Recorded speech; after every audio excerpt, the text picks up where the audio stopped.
Bonjour, c'est Christina et te voilà pour la lecture du chapitre 51 du Tao Te Ching au service de ta santé et de ton bien-être.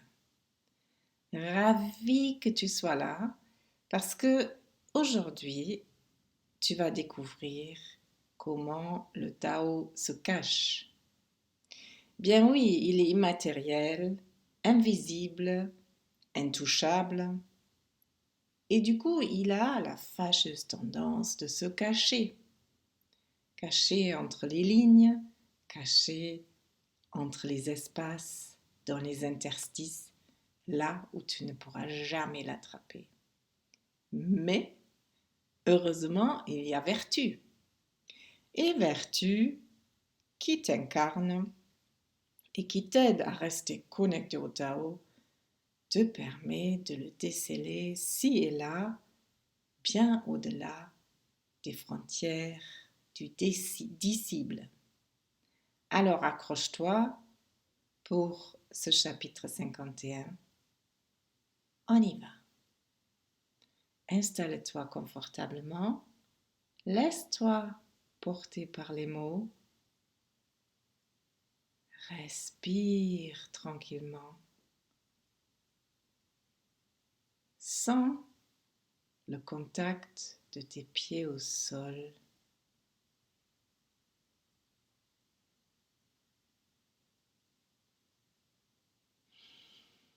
Inspire.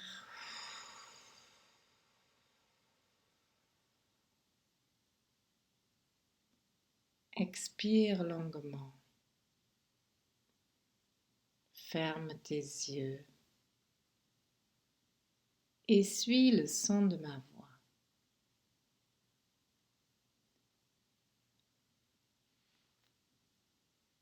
Le Tao produit.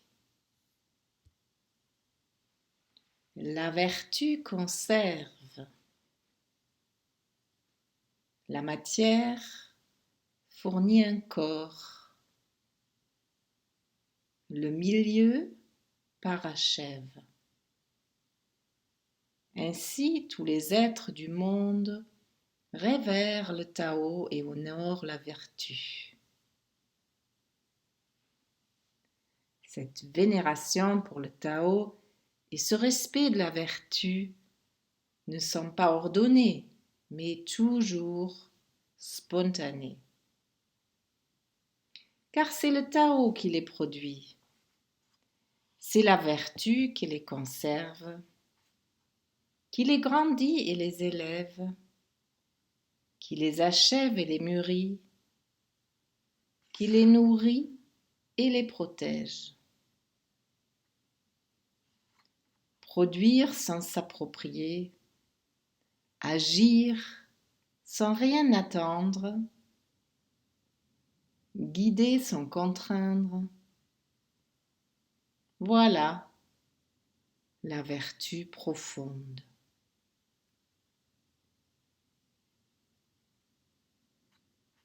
Reste encore un peu avec moi. Je vais te lire le deuxième texte qui est dans cette présentation pour que tu t'imprègnes aussi des nuances dues à la traduction. Le Tao produit les êtres. La vertu les nourrit. Il leur donne un corps et les perfectionne par une secrète impulsion. C'est pourquoi tous les êtres révèrent le Tao et honorent la vertu. Personne n'a conféré au Tao sa dignité, ni à la vertu sa noblesse. Ils les possèdent éternellement en eux-mêmes. C'est pourquoi le Tao produit les êtres, les nourrit, les fait croître, les perfectionne, les mûrit, les alimente, les protège. Il les produit et ne se les approprie point. il les fait, ce qu'ils sont, et ne s'en glorifie point. Il règne sur eux et les laisse libres. C'est là ce qu'on appelle une vertu profonde.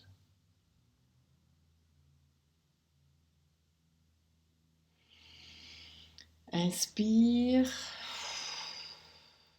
expire profondément.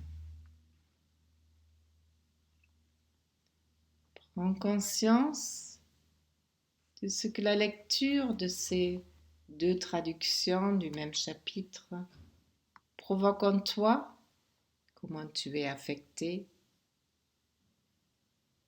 comment tu es mis en mouvement, et note-le.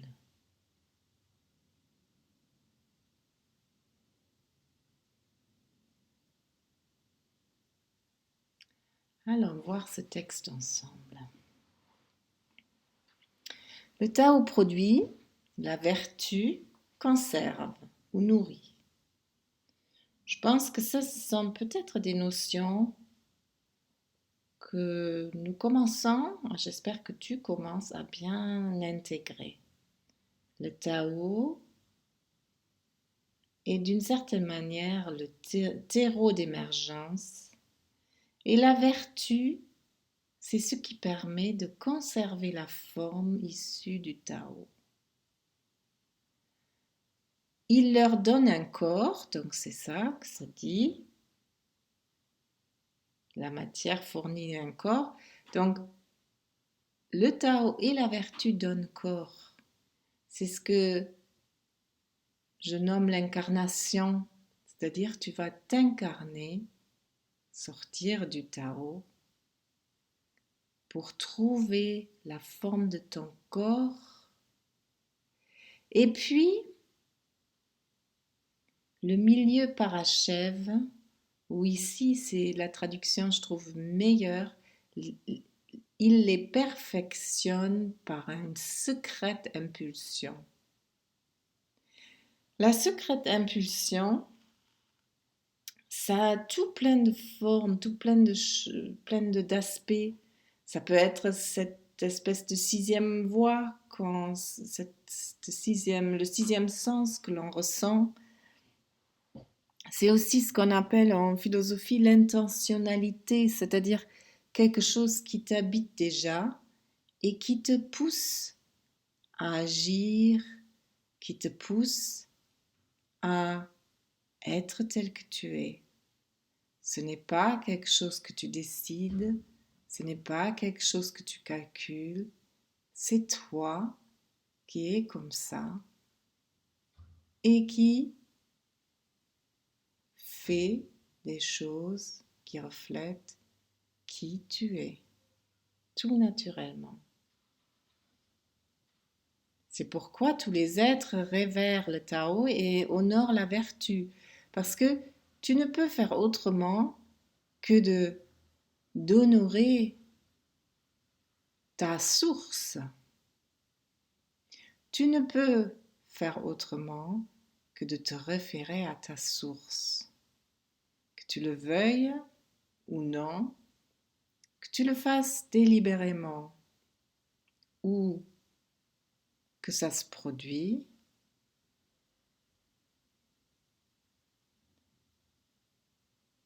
tu es issu du Tao et tu es vertu lorsque tu es connecté au Tao. Personne n'a conféré au Tao sa dignité, ni à la vertu sa noblesse.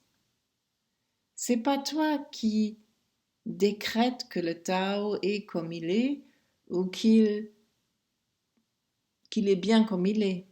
Le Tao, il est comme il est et la vertu, elle est noble parce qu'elle est comme ça.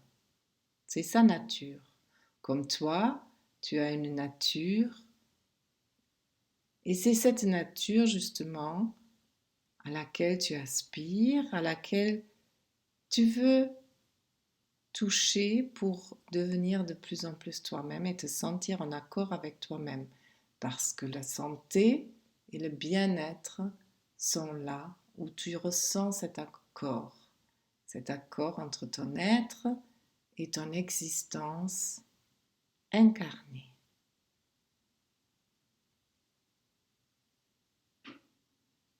C'est pourquoi le Tao produit les êtres, les nourrit, les fait croître, les perfectionne, les mûrit, les alimente, les protège. Les personnes qui ont appris à pratiquer l'autorégulation, à qui j'ai enseigné cette approche, ils le savent ça. Ils font tous les jours, ou en tout cas quand ils pratiquent, l'expérience de cela. Le Tao est là. Et il produit des effets qui permettent d'être nourris, de croître, de mûrir, de s'alimenter et de se protéger. Parce que le Tao conduit le Qi, l'énergie vitale, l'énergie tout court, qui produit ces effets-là. Et plus tu peux te connecter au Qi, plus tu peux le cueillir, le recueillir, en faire usage, puisque le Tao est là pour qu'on en fasse usage, et bien plus cela est possible, plus tu vas trouver la santé et le bien-être. Il les produit et ne se les approprie point. Le Tao n'est pas quelqu'un, n'est pas une chose. Le Tao est la source éternelle, toujours disponible, toujours accessible, à tout instant. Et tu n'appartiens pas au Tao. Tu es issu du Tao. Tu as été généré par le Tao. Et le Tao, il te laisse tranquille, il te laisse libre. Ensuite, tu es dans ton corps et tu es libre de t'associer au Tao pour te nourrir, pour grandir, pour croître, ou alors de faire autrement. Le Tao te fait ce que tu es et il ne te demande rien. Ne te demande pas de retour. Tu peux recevoir gratuitement. C'est pas rien parce que c'est rare aujourd'hui de recevoir en toute gratuité. Il règne sur toi, le Tao, mais pourtant il te laisse libre. Ce n'est pas un dictateur qui te dirige, mais c'est quelque chose qui régit ta vitalité, ta force, ta capacité à être sur terre, à te protéger, ta capacité à vivre en bonne santé avec les autres.